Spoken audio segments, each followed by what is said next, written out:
Assalamualaikum. Unang araw ng Ramadan kami po ay nasa Fanar Al-Khur at may paiftar dito at may lecture din kami. Yun.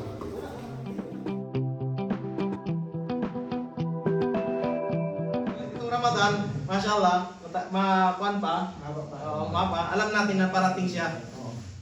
So, ang dapat na ihanda natin, unang-una doon, nalinisin natin yung ating mga sarili mula sa mga kasalanan. Unang-una doon yung tinatawag na tauba, paghihingi ng kapatawaran, patawad sa Allah Subhanahu wa Ta'ala. Yun ang unating dapat gawin. Linisin natin yung ating sarili.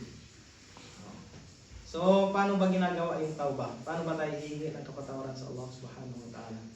Magsasabi lang ba tayo, Ya Allah, patawarin mo ako, tapos na?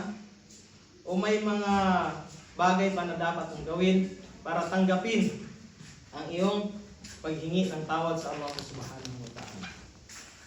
Unang-una dun, yung paghingi ng kapatawaran, yun, pagtawba. Hihingi ka ng tawad sa Allah Subhanahu wa Ta'ala. Pangalawa, yung hindi mo na siya uulitin. Magkuhan ka sa Allah Subhanahu wa Ta'ala na hindi mo nagagawin ulit yung kasalanan na yun. Pangatlo doon, unang-una, hingi ka ng kapatawaran. Pangalawa, yun. Pangatlo doon yung pagsisisi mo. Pagsisihan mo yung kasalanan na yun. So yun ang unang paraan na tanggapin na natin ang buwan ng Ramadan. Yun ang unang paraan. Pangalawa doon, yung ating niya na tinatawag, yung ating intensyon. Sa buwan ng Ramadan, baguhin natin yung ating intensyon. Hindi lang yung ating intensyon na ako ay mag-aayuno sa buwan na to. Kung hindi, babaguhin mo. Sa buwan na to, babaguhin ko ang aking sarili. Hindi lang yung sabi mo, mag-aayuno lang ako, tapos yun ang niya mo. Kasi nga yung Ramadan, ang isa sa shurut niya, kondisyon niya, dapat magkaroon ka ng niya na ikaw ay mag-aayuno. So yung niya na yun, babaguhin mo. Ang iniya mo, babaguhin mo yung sarili mo sa buwan ng Ramadan. Yun yung pangalawang paraan paano natin tanggapin ang Ramadan. So, sinabi ng Allah Subhanahu wa Ta'ala sa Quran, Ya ayyuhalladhina amanu kutiba alaykumus siyamu kama kutiba alal ladhina min qablikum la'allakum tattaqun.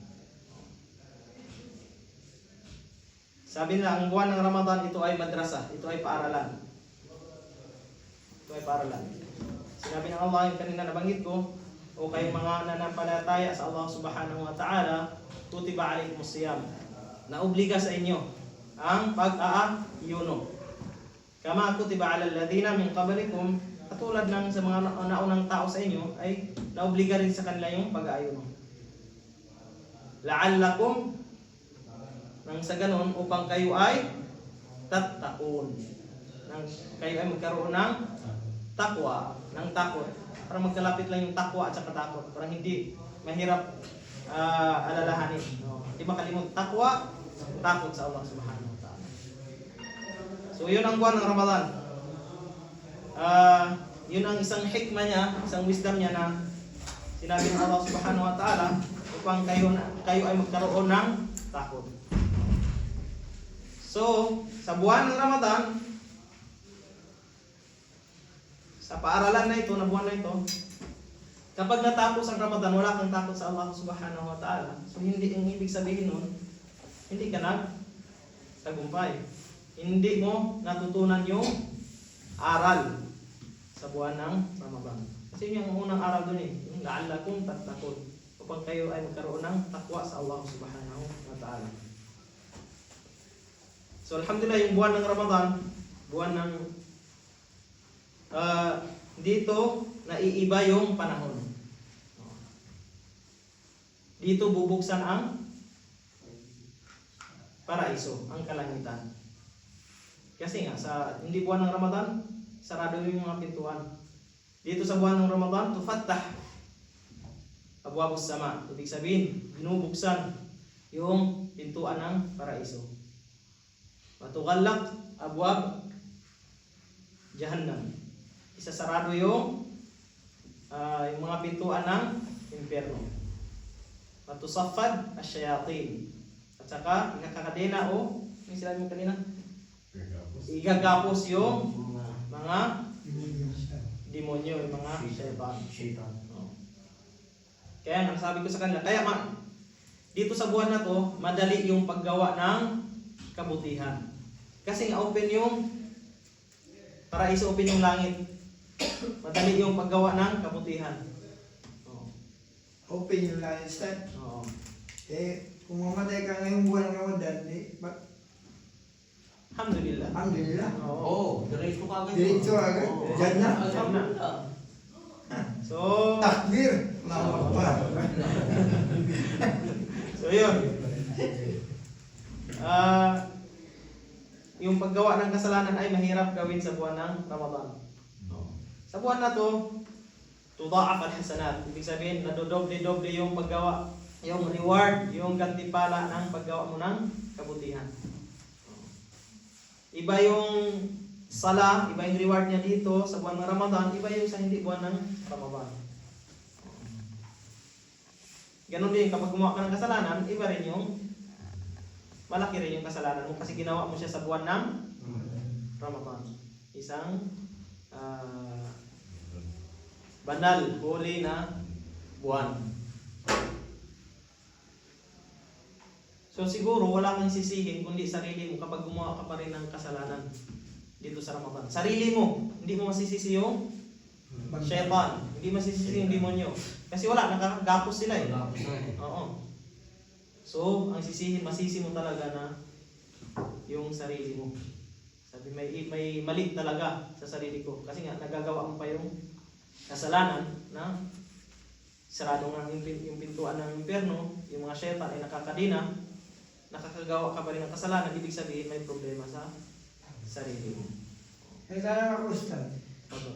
Paano na yung mga kapatid natin Kristiyano o yung mga walang ibang pananampalataya nila? Sa ngayon ay hindi sila nag-aayon. Pero, umaasa pa rin sila na Ramadan, pero sa isip lang nila, pero hindi nila ginagawa. Anong mga nila, yung benefits o hapon sa kanila?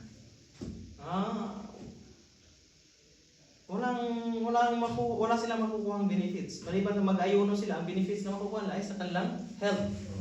O kalusugan nila. Yun lang. Oo. Pero wala sila kasi hindi sila Muslim. Hindi sila Muslim. Hindi tanggap yung pag-ayuno nila. Walang reward. Ganyan. Hit na lang kung mag-ayuno sila. Oo. So ngayon, nagtrabaho sila ng 4 na oras na overtime hanggang alas 5. Trabaho sila. So ang benefits nila, makapira lang. Oo. Nakakuha sila ng may 6 oras. Oo. Pero wala silang benefits reward Oo. sa kabilang buhay mo Wala. sa ating Siguro may yung hindi Muslim kapag gumawa ng kabutihan dito sa mundo, nakukuha niya yung reward niya dito sa mundo. Hindi Muslim. Hindi Muslim, oo. Pero gumawa siya ng kabutihan. Gumawa siya ng kabutihan, nakukuha niya yung reward niya dito sa mundo. Minsan pinapadaan ng Allah Subhanahu wa Ta'ala sa hindi siya nagkakasakit, doon yung reward niya. Madali yung pamumuhay niya, yung reward niya yung mga taong nagsasadaka. Kasi nga, wala silang reward sa kabilang buhay. Hindi umaabot doon kasi nga hindi sila Muslim. Oo. So, balik tayo sa buwan ng Ramadan.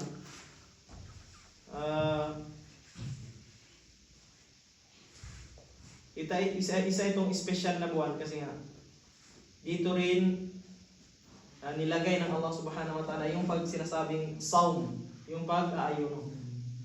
Iba yung buwan ng Ramadan, iba yung pag-aayuno.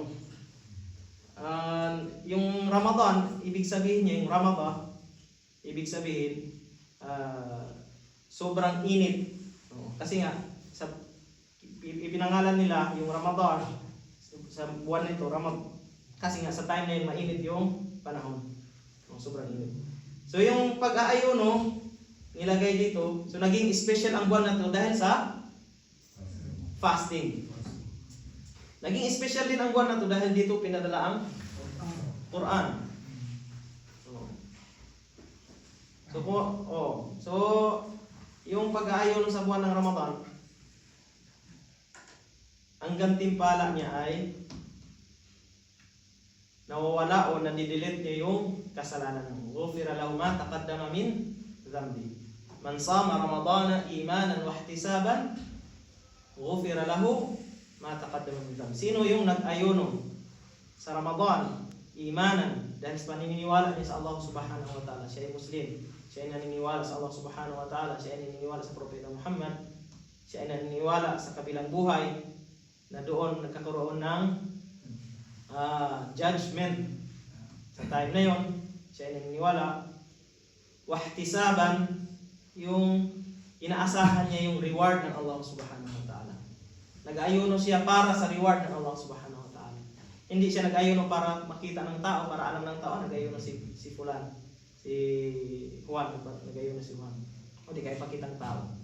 Kung hindi, nag-ayuno siya dahil para sa Allah Subhanahu wa Ta'ala, makuha niya yung reward, makuha niya yung gantimpala na paraiso. Ghufira lahu ma taqaddama min dhanbi.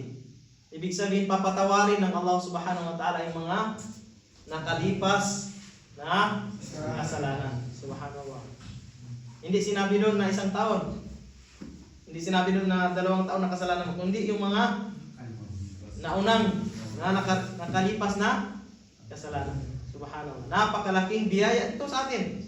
Kapag tumama o tama yung pag-ayuno natin.